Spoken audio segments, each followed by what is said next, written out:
ለዚህ ጊዜ ስላደረሰን እግዚአብሔር ይመስገን።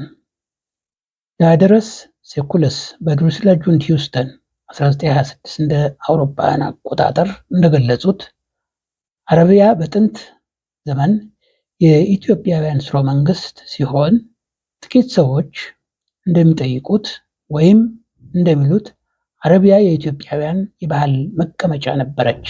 የጥንት ስነ ጽሑፍ እንደሚመድበው የአርመንያ የመጀመሪያው የተቀመጡበት በጣም ከፍተኛ ደቡባዊ ምዕራብ አብዛኛው በውሃ የተከበበ ቦታ፣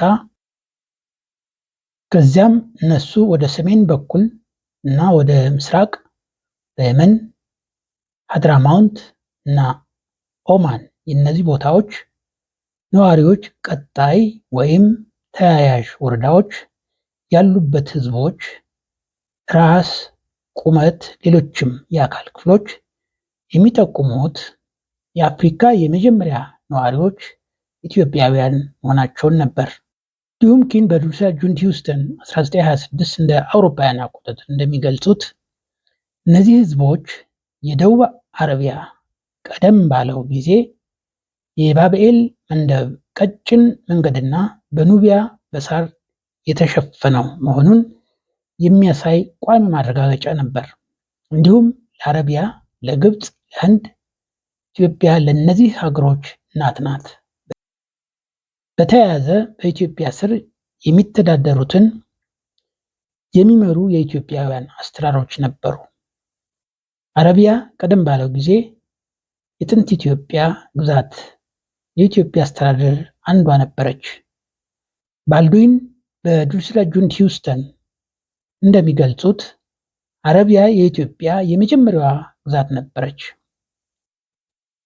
ባልዱይን በመቀጠልም ቀደም ሲል በተመዘገቡት ጥንታዊ ልማዶች የሚያመለክቱት አረቢያ የኢትዮጵያ ቦታ የነበረችና ዝነኛ ኢትዮጵያውያን የነበሩበት ጊዜ ነበር።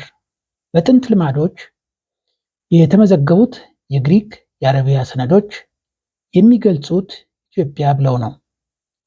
ከዚህ ላይ መገንዘብ የሚገባን ኢትዮጵያ የሚለው ስም ጥንታዊ መሆኑን ነው።